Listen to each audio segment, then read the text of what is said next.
तो चलो बच्चों एक नया क्वेश्चन ट्राई करो। इस क्वेश्चन में आपको वही निकालना है, फाइंड एंगल ही करना है, लेकिन थोड़ा सा जटिल है, थोड़ा सा जटिल डायग्राम है। वैसे क्वेश्चन तो इजी ही है, डायग्राम आपको देख के लग रहा होगा कि काफी क्या क्या है इसमें, इन चीजों में समझना है इसे।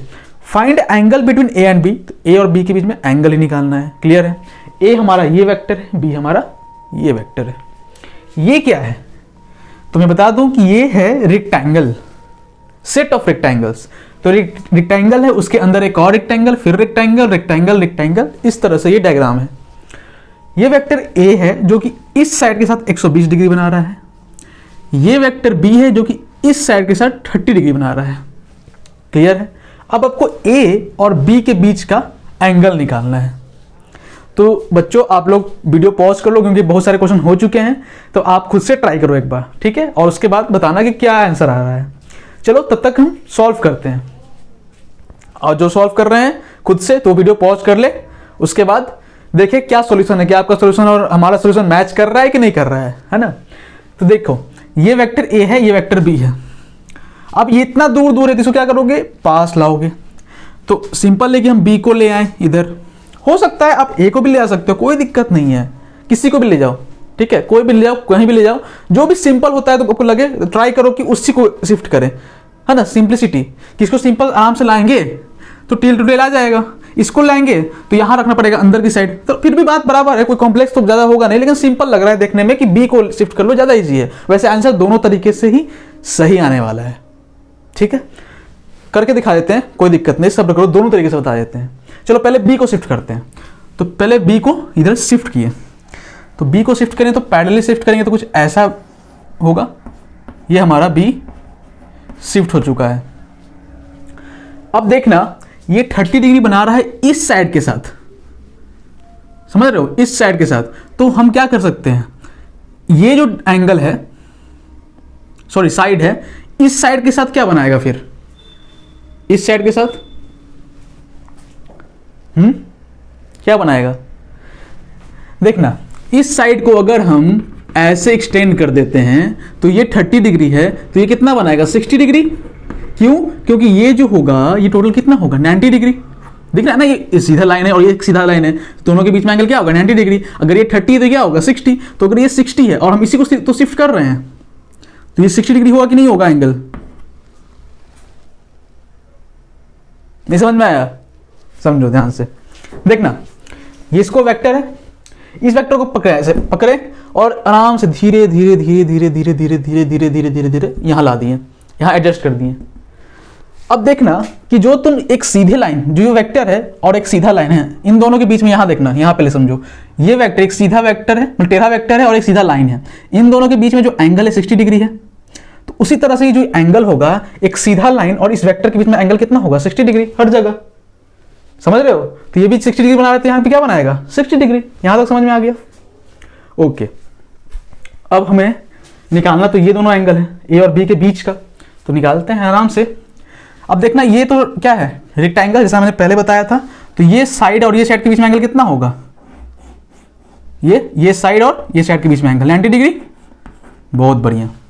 तो जब ये 90 है, ये 60 है, ये 120 है, तो मान लो कि ये x है। तो देखना 120 degree plus 90 degree plus 60 degree plus ये x डिग्री है, ये सब मिलकर क्या बनाएगा, सर्कल है तो 360 बनाएगा, सिंपल है। तो 360, तो इसको जोड़ो, 90 और 60 और ये 120 कितना हुआ, 270 degree. 270 degree plus x degree equal to 360 degree. तो यहां से x डिग्री निकालोगे तो कितना आएगा, 360 डिग्री माइनस 270 डिग्री। हाँ, x डिग्री कितना हो जाएगा, 0, 16 में 7 गया है ना, 9, और ये 2 में 2 गया 90 डिग्री।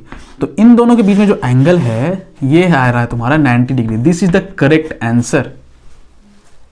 तो इन दोनों के बीच में कितना होगा, 90 डिग्री। समझ में आ रहा है? फटाफट इसको नोट कर लो। और जो दूसरा तरीका था कि ए को शिफ्ट करके कैसे किया जाए, ये जस्ट बताते हैं, इसको नोट कर लो वीडियो पॉज करके। हाँ तो बच्चों अब हम लोग क्या करते हैं, ए को शिफ्ट करके देखते हैं कि क्या आंसर आता है, ठीक है? जो भी, अब इससे क्या होगा कि आपका सारा डाउट क्लियर हो जाएगा कि हम किसी को भी शिफ्ट कर सकते हैं। लेकिन फिर भी मैं बोलूंगा कि जो आपको सिंपल लगे उसी को शिफ्ट करिए, ठीक है? इजी के लिए, ठीक है? क्यों कॉम्प्लेक्स बनाए क्वेश्चन को हम, है ना, इजी के लिए। फिर भी ए को शिफ्ट करके देखते हैं कि क्या आंसर आता है। तो चलो ए को उठाते हैं, ए को उठाएं और टेल टेल मिलाना है हमें, तो इसको उठाएं और इधर टेल टेल कैसे मिलेगा, अगर इसको अंदर रख दिया जाए इस साइड से तो अंदर की तरफ रख देते हैं। देखना ध्यान से, इसको रख दिए इस साइड से ऐसे, ठीक है, ये हमारा ए वेक्टर है। अब ये 120 किससे बना रहा है, एक सीधा लाइन से बना रहा है 120 डिग्री, तो सीधा लाइन कौन होगा, ये होगा सीधा लाइन। इसको एक्सटेंड करना पड़ेगा मुझे, है ना, ये तो ये बना रहा है किसके साथ, इसके साथ बना रहा है 120 डिग्री, ये 120 डिग्री हुआ सीधी लाइन के साथ। ये कितना बना है 120 डिग्री, तो 120 डिग्री हुआ, यहां तक ठीक है। हमें फिर भी निकालना है इन दोनों के बीच में एंगल। तो देखना ये सीधा लाइन है और ये भी सीधा लाइन है, तो ये कितना होगा 90 डिग्री होगा, तो ये होगा 90 डिग्री इतना सा। अगर ये 90 हुआ और ये पूरा 120 है तो ये कितना होगा, इतना एंगल 30 डिग्री, तो ये हुआ 30 डिग्री। कौन सा, ये एंगल, यहां से देखना ध्यान से, ये एंगल 30 डिग्री होगा, क्योंकि टोटल 120 है और ये 90 है तो ये 30 होगा। अब अगर ये 30 होगा तो ये देखना ध्यान से, ये भी क्या है रेक्टेंगल, तो रेक्टेंगल का ये एंगल कितना होगा 90 डिग्री होगा, ये पूरा ऐसे साइड, तो ये 90 डिग्री है और ये 30 डिग्री, तो कितना होगा ये 60 डिग्री होगा। और जब ये 60 डिग्री होगा तो ये 30 है, तो कितना हो गया टोटल एंगल 90 डिग्री। बस आ गया। तो शिफ्ट किसी को भी कर सकते हो, लेकिन फिर भी मैं बोलूंगा, तीसरा बार बोल रहा हूं कि जो सिंपल लगे आपको उसी को शिफ्ट करें इजीनेस के लिए, ठीक है, नोट कर लीजिए। तो बच्चों नया क्वेश्चन देखते हैं, नया सवाल है। सवाल पढ़िएगा आराम से, ठीक है, आराम से सवाल पढ़िए और समझिए कि क्या बोल रहा है सवाल। सवाल है कि the angle between a and b is 60 degree. A और बी दो वेक्टर है, दोनों के बीच में एंगल जो है वो 60 डिग्री है, आराम से। And angle between B and C is 40 degree. और बी और सी एक नया वेक्टर हुआ, तो बी और सी के बीच में जो एंगल है वो 40 डिग्री है, ठीक है। Then what is the angle between a and c, ठीक है, लग रहा होगा काफी इजी सवाल है ना, आराम से कर देंगे, करिए आराम से, ठीक है, कोई बात नहीं, है ना, है इजी है, लेकिन आप जो नए बच्चे पढ़ रहे हैं तो उनके लिए थोड़ा सा अलग है, क्योंकि हर क्वेश्चन कुछ सिखा रहा है, तो ये भी कुछ सिखाएगा आपको, ठीक है। देखिएगा, the angle between a and b is 60 degree. तो हम क्या करेंगे, सबसे पहले डायग्राम बनाते हैं। तो मान लो कि ए वेक्टर है और मान लो कि बी वेक्टर है, इन दोनों के बीच का एंगल है 60 डिग्री। ये हुआ ए हमारा, ये हमारा हुआ b vector. And angle between B and C is 40 degree. तो बी और सी मान लो कि कहीं यहां होगा, इन दोनों के बीच में जो एंगल है वो 40 डिग्री है, ये सी है हमारा। अब बोल रहा है then what is the angle between a and c. तो एंगल क्या हो जाएगा 60 और 40, यही है ना, ए और सी के बीच में एंगल, यही एंगल है, तो क्या हो जाएगा 100। अब बोल रहे होगे, इस मन ही मन सोच रहे हो कि सर ये सवाल था और इसको आप बोलते कॉम्प्लेक्स और कुछ सीखने लायक है इसमें। हाँ, क्यों, क्योंकि ये आंसर इनकम्प्लीट है। समझ में आया, देखो आराम से, क्यों इनकम्प्लीट है अभी बताते हैं। चलो देखो, ए और बी इधर मान लिए, सवाल का जवाब देना मेरे, ए और बी, ठीक है, ये ए है हमारा, ये 60 degree as given in question, और बोल रहा है कि सी को रखो। तो हम ए और बी तो मान लिया 60 डिग्री, इसको क्या ही घुमाएंगे, ये तो 60 डिग्री फिक्स ही है, लेकिन सी जरूरी है कि यही होगा, सी यही है, जरूरी है यही होगा। अरे 40 डिग्री यहां बन रहा है, ऐसे यहां से तो बन सकता है 40 डिग्री, इस तरफ इस साइड भी 40 डिग्री, क्यों नहीं बन सकता, ये 40 डिग्री नहीं हो सकता क्या, अगर 60 है टोटल तो ये 40 नहीं हो सकता क्या, यहां हो सकता है, तब तो सी यहां हो जाएगा। बस हमें सी पे कंपेयर करना है ना, कि सी बी के साथ 40 डिग्री बनाया, तो 40 डिग्री बना रहा है। अब इन दोनों के बीच में एंगल क्या हो गया, ए और सी के बीच में 20 डिग्री हो गया। तो अब आंसर कंप्लीट हो गया, नहीं, अभी भी कंप्लीट नहीं हुआ है। आप सोचोगे सर अब कहां रखेंगे, अभी इधर तो रख दिए और इसके इधर भी रख दिए, अब कहां रखोगे। ध्यान सुनना, ये जो 110 डिग्री है ये होगा मैक्सिमम वैल्यू, मैक्सिमम इतना ही हो सकता है, और ये होगा मिनिमम, कहीं भी रख लो, सोच लो, है ना, मैक्सिमम मिनिमम इतना ही होगा, ये मैक्सिमम वैल्यू है, मिनिमम वैल्यू हुआ। तो सवाल ये है कि क्या 110 तो यहां आ रहा है, यहां रखने पे अब 20 डिग्री यहां आ रहा है, लेकिन इतना सोचो एक बार कि हम सी को क्यों हम इसमें रख रहे हैं? सी को तो ऐसे भी रख सकते हैं, अगर पेन से समझ में आएगा तो समझना। देखना, ये हम यहाँ रख रहे हैं तो 110 आ रहा है सी को, यहाँ रख रहे हैं तो 20 डिग्री आ रहा है ए के साथ, लेकिन हम यहाँ और यहाँ ही क्यों रखें?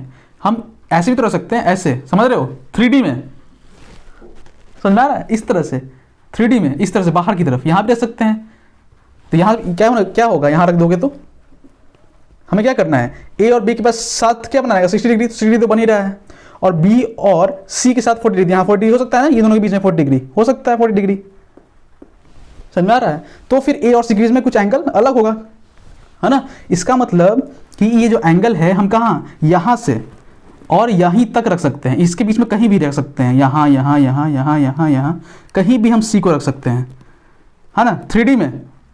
क्यों? क्योंकि 2D में रखोगे तो फिर कहाँ से 40 डिग्री बनेगा, 40 डिग्री एक तो यहाँ बन गया, एक यहाँ बन ही गया, अब यहाँ रखोगे तो 40 डिग्री से कम ही हो जाएगा, कहीं भी रखोगे 2D में कहीं भी रखोगे तो, है ना। इसलिए तुम्हें कहाँ रखना पड़ेगा, 3D में, इस तरफ। तो यहाँ से बनाएगा, ये क्या बनाएगा, 40 डिग्री, यहाँ से 40 डिग्री बना सकता है, यहाँ से 40 डिग्री बना सकता है, समझ में आ रहा है। इसका मतलब कि जो आंसर होगा वो ऐसे लिखोगे कि मिनिमम एंगल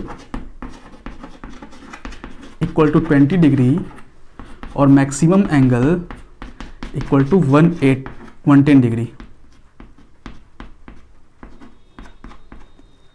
ठीक है, this is the correct answer.